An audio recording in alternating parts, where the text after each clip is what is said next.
जय हो बजरंगबली की दोस्तों। कैसे हैं आप लोग?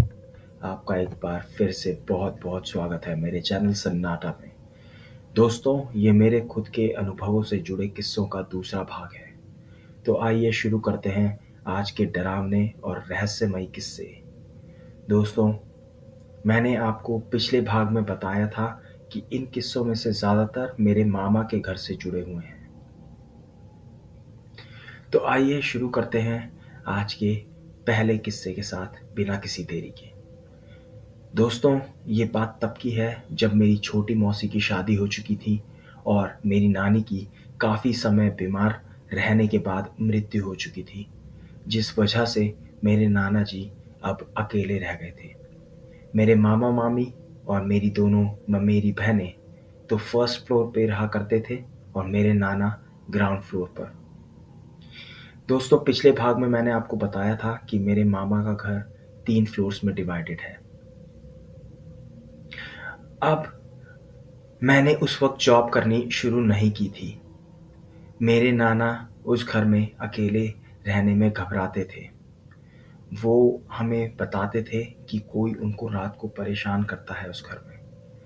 वो लेटते हैं तो उन्हें उठा के बिठा देता है। वो मुझे कहते थे कि मैं वहीं रहूं और उनको अकेले छोड़कर ना जाऊं। वो अपने साथ एक हनुमान चालीसा भी रखते थे, क्योंकि घर का मंदिर फर्स्ट फ्लोर पर ही था।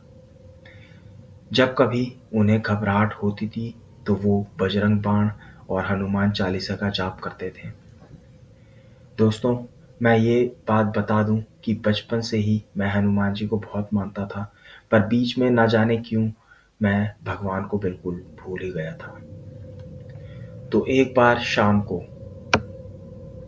घर में सिर्फ मेरे नाना थे और मैं था, और बाहर बैठक वाले कमरे में एक बड़ा सा शीशा लगा था, जिसके सामने मैं खड़े होके बाल बना रहा था, और वहीं बगल में दीवार पर एक शो पीस टंगा था। ना जाने क्यों मेरी नज़र उसकी तरफ गई और मैंने सोचा कि इसे जब तक कोई निकाल के ना गिरा दे तब तक तो ये गिरेगा ही नहीं। ना जाने क्यों मैंने ऐसा सोचा और ये बात मेरे दिमाग में आई क्यों, और उस शो पीस की तरफ एक नज़र डाली मैंने ये सब सोचकर, और जैसे ही वापस बाल बनाने के लिए शीशे में अपने अस्क को देखा तो वो शो पीस खुद ब खुद नीचे गिर गया, जैसे किसी ने मेरे मन की बात पढ़ ली हो और जानबूझ के वो किया हो। थोड़ी देर मैं उसे देखता रहा और समझ ही नहीं पाया ये कैसे हुआ। फिर कुछ देर बाद उसे देख के एक लॉजिकल एक्सप्लेनेशन बनाने के बाद मैंने उसे वापस टांग दिया। अब उस रात सोने के टाइम मैं बाहर वाले कमरे में जाके लेट गया और बत्ती बंद करी, और जब मैंने आंखें बंद की तो मुझे बहुत अच्छी तरह महसूस हुआ कि जैसे कोई मुझे छू रहा हो। अब मैं डरा नहीं, पर मैं गुस्से में चिल्लाया, तू सोने नहीं देगा क्या? और बस उसके बाद वो सब बंद हो गया। अब इस बात से मुझे याद आया कि मेरी नानी बताया करती थी कि वहाँ कोई बूढ़ा आदमी दिखा करता था उन्हें। नानी हमें ये बताया करती थी, पर हम इस बात को सिर्फ मजाक समझा करते थे। जैसे एक सुबह नानी ने मुझे हंसते हंसते ही बताया था कि कल रात जब टॉयलेट जाने के लिए उन्होंने डाइनिंग टेबल वाली लाइट जलाई तो वो आदमी सीढ़ियों पे बैठा था और लाइट जलते ही फटाफट ऊपर भाग गया। उस दिन मुझे वाकई लगा कि वहाँ सही में कोई था, और कुछ ऐसा ही मेरी एक मौसी ने भी हम लोगों को बताया था जब वो एक बार मेरे मामा के घर आई हुई थी। उनको भी वो बौना आदमी दिखा था एक रात। और ठीक वैसे ही जब नानी ने ये बात बताई तो हम लोग इसको मजाक समझकर नानी पर हंसने लगे, और हमें लगा कि नानी शायद हमें डराने की कोशिश कर रही है। पर जब मौसी ने भी वही बात कही तो हमें ये चीज़ बहुत ही अजीब लगी और कहीं ना कहीं थोड़ा यकीन भी हुआ कि शायद नानी मजाक नहीं किया करती हैं। अब दोस्तों, शायद उस दिन वो बूढ़ा आदमी ही था जो मुझे रात को परेशान करने की कोशिश कर रहा था। अब इस घटना के कुछ दिनों के बाद मेरे नाना जी को कहीं जाना था, कुछ दिनों के लिए। तो जाने से एक दिन पहले रात के समय उन्होंने मुझसे पूछा कि कल मैं जा रहा हूँ तो तू अकेले रह लेगा ना यहाँ, जब तक मैं वापस नहीं आता। मैंने कहा हाँ। उन्होंने फिर से हंसते हुए पूछा, डरेगा तो नहीं ना अकेले यहाँ? इस पर मैंने कहा मैं किसी से नहीं डरता। अब अगले दिन नाना जी चले गए। अब ग्राउंड फ्लोर पे मैं बिल्कुल अकेला होता था। अब उन दिनों कुछ ऐसा हुआ कि एक बिल्ली जो हमारे घर में आ जाया करती थी, उसने अपने एक बच्चे को जिस कमरे में मैं सोता था उसकी अलमारी के सबसे निचले पोर्शन में ला के रख दिया था। अब वो बच्चा बहुत छोटा था, तो हम लोगों ने भी कुछ नहीं किया, ये सोच के कि जब ये बच्चा बड़ा हो जाएगा तो ये चले जाएंगे। पर अब एक अजीब चीज़ होने लगी रात को। जब मैं रात को सोता तो हर रात मेरी नींद 2 से 3 के बीच बड़े अजीब से एहसास के साथ खुलती, और आँख खुलते ही मैं खूब अंधेरे में 2 आँखों को अपने आप को घूरते पाता। ये वही बिल्ली होती थी जिसने बच्चा अलमारी में रखा हुआ था।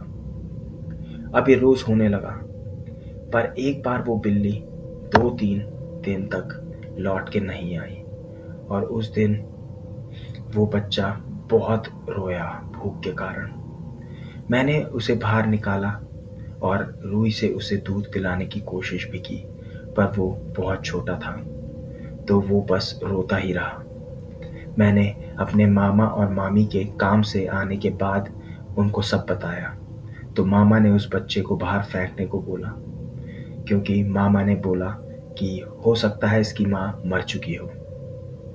पर मामा के फर्स्ट फ्लोर पर जाते ही मैंने उसे वापस अंदर अलमारी में ले जाकर रख दिया। अब मामा मामी और मेरी दोनों ममेरी बहनें अपने फ्लोर पे जाके सो गए। सब बत्तियां बंद हो गई। मैंने भी ग्राउंड फ्लोर की बत्तियां बंद कर दी और लेट के सोने की कोशिश करने लगा, पर वो बच्चा रोए जा रहा था, तो मैं सो ही नहीं पा रहा था। तो सोने की कोशिश करते करते रात के 2-2:30 बज गए। तभी रात के सन्नाटे में मैंने किसी के ऊपर से नीचे आने की आवाज़ सुनी। आवाज़ बिल्कुल ऐसी थी जैसे मेरी मामी नीचे आई हो, और फिर डाइनिंग टेबल पे पड़ी एक पन्नी हिलने की आवाज़ सुनाई दी। तो मुझे लगा मामी कुछ लेने आई है शायद, पर मुझे थोड़ा अजीब इसलिए लगा क्योंकि रात के 2:30 बजे मामी नीचे क्यों आएगी। पर फिर भी मैंने सोचा कि चलो मामी नीचे आ ही गई है तो मैं मामी को बताता हूँ कि ये बच्चा तो रोए ही जा रहा है, चुप ही नहीं हो रहा, और मैं भी सो नहीं पा रहा हूँ। मैंने फटाफट अपने कमरे का दरवाज़ा खोला और ये देख के हैरान रह गया कि बाहर तो खूब अंधेरा था। सिर्फ बाहर की गैलरी में एक 0 वाट का बल्ब जल रहा था। अब मैं ये सब समझ नहीं पाया। मुझे लगा कि कोई चोर घुस गया है घर में। मैंने एक डंडा उठाया और पूरा घर छान मारा, पर कोई नहीं था, और सब दरवाजे और खिड़कियां भी बंद थी। तो फिर कुछ सोच के मैंने फर्स्ट फ्लोर पे जाके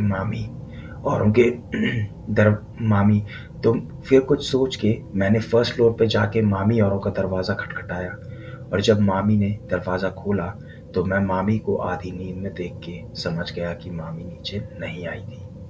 फिर भी मैंने मामी से पूछा कि क्या आप नीचे आए थे अभी?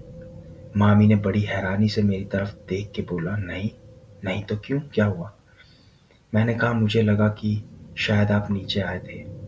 उसके बाद मैं नीचे आके सो गया, क्योंकि अब वो बच्चा शांत हो गया था और टाइम भी 2:45 हो चुका था। पर मुझे मामी ने सुबह बताया कि मेरे जाने के बाद मामी ने ऊपर की ना तो बत्तियां बंद की और ना ही सो पाई। यह घटना भी मैं आज तक नहीं समझ पाया हूँ कि उस दिन हुआ क्या था और वो नीचे उतर कर आया कौन था। तो दोस्तों, अगर आपको इस घटना के बारे में कुछ भी समझ हो, आपकी कुछ जानकारी हो, तो उसको कमेंट सेक्शन में ज़रूर शेयर करें।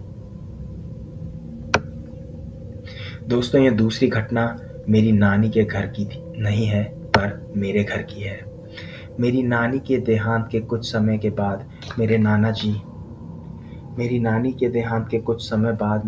जी भी चल बसे। अब एक घटना जब घटी तो वो श्राद्धों के समय का टाइम था। मैं रात को बाहर वाले कमरे में सो रहा था और अचानक मुझे ऐसा लगा जैसे मैं हिल नहीं पा रहा हूँ और कोई मेरा गला दबाने की कोशिश कर रहा है। थोड़ी देर बाद जब मैं हिल पाया तो मैं अपनी मम्मी के कमरे में गया और मम्मी को बोला कि मुझे कुछ अजीब लग रहा है और मैं आपके कमरे में ही सोऊंगा। अब मैं हर रात वहीं सोने लगा, क्योंकि पिछली रात का अनुभव बहुत ही डरावना था और शायद ज़िंदगी में पहली बार मुझे डर लगा था। पर अब मेरे साथ एक चीज़ होने लगी। हर रात मैं जब भी सोने की कोशिश करता तो हल्की सी आंख लगते ही मुझे बहुत ज़ोर की डर लगने लगता और मेरी नींद खुल जाती और मैं हिल-डुल नहीं पाता और किसी को चाहकर भी नहीं उठा पाता था। वो डर की फीलिंग लगातार आती रहती थी और फिर भगवान का नाम लेने पे वो असर ख़त्म होता। अब ये मेरे साथ रोज़-रोज़ होने लगा। वो डर की फीलिंग इतनी तेज़ होती थी कि कोई कमज़ोर दिल का आदमी होता तो डर से मर चुका होता। अब मुझे सोने से ही डर लगने लगा, क्योंकि मुझे पता होता था मैं सोऊंगा तो फिर वही सब होगा, वही दिल को कँपा देने वाले डर की तेज़ लहर और हाथ पैर ना चला पाना। ये सब 1 डेढ़ महीने तक चलता रहा। फिर जैसे शुरू हुआ था वैसे ही ख़त्म भी हो गया। मैंने अपनी मम्मी से पूछा, मम्मी ऐसा क्यों होता था और वो होता क्या था मुझे? तो मम्मी ने मुझे बोला कि वो श्राद्धों का समय था और उस समय ऊपरी हवाएं यहाँ वहाँ घूमती हैं, तो शायद वो इसीलिए होता था। ये घटना भी मुझे समझ नहीं आई कि ये सब उस 1 डेढ़ महीने मुझे क्या हुआ करता था। तो दोस्तों, अगर आपको इस बारे में कुछ भी लगता है तो प्लीज़ कमेंट सेक्शन में ज़रूर बताइएगा, क्योंकि मैं तो अभी तक इस चीज़ को समझ नहीं पाया, क्योंकि ये स्लीप पैरालिसिस भी नहीं था। दोस्तों, ये तीसरी घटना तब की है जब मैं शायद फर्स्ट या सेकंड क्लास में था और ज़िंदगी में पहली बार गांव गया था। अब मैं आपको बता दूं कि मैं दिल्ली में पला बड़ा बच्चा था जिसने कभी गांव नहीं देखा था। पर हाँ, मैं इमेजिन करता था और एक ऐसी जगह की कल्पना करके ड्राइंग करता था जो बहुत सुंदर है। पहाड़, हरियाली, झरने, जंगल। अब जब मैं अपने गांव उत्तराखंड गया तो बहुत खुश हुआ, क्योंकि वो जगह बहुत ही सुंदर थी। मैंने सोचा कि ये तो वही जगह है जिसके बारे में मैं सोचा करता था।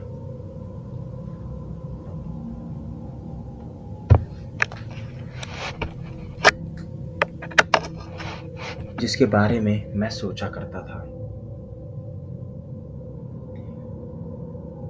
अब हुआ यूं कि मेरी बड़ी मौसी के बच्चे, मेरे नाना, नानी, मामा, मामी, मेरी मम्मी, मौसी, सब लोग वहाँ गए थे पूजा के लिए।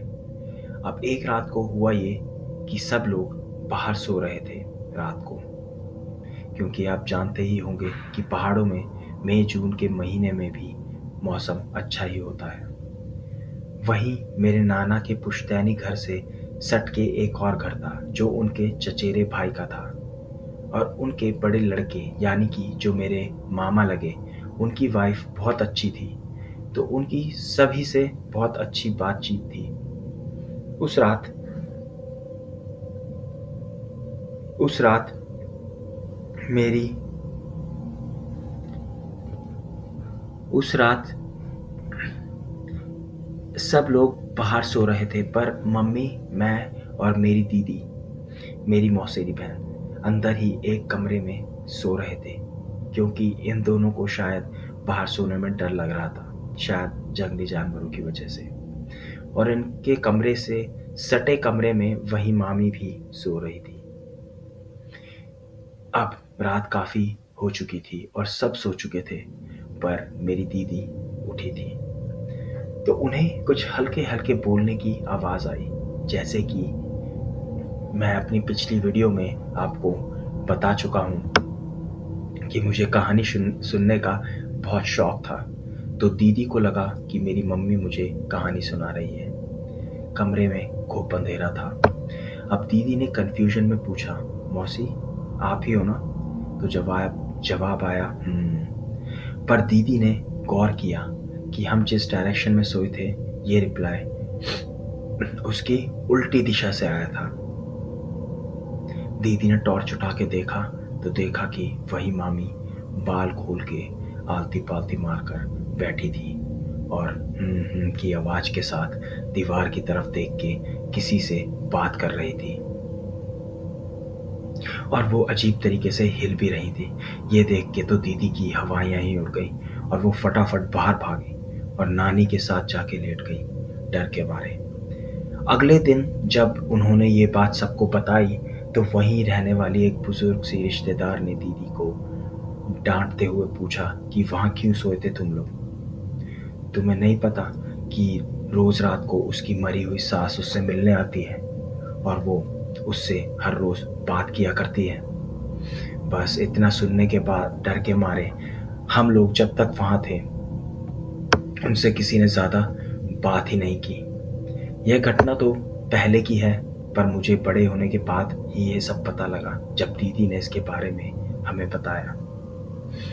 तो दोस्तों, ये थे आज के मेरे 3 बिल्कुल रियल इंसिडेंट्स जो मेरे ही साथ हुए थे। तो दोस्तों, प्लीज़ कमेंट सेक्शन में ज़रूर बताइएगा कि आपको ये घटनाएं कैसे लगी। दोस्तों, अगर आपको आज की वीडियो अच्छी लगी तो लाइक और कमेंट ज़रूर करिएगा। जय हनुमान जी की दोस्तों।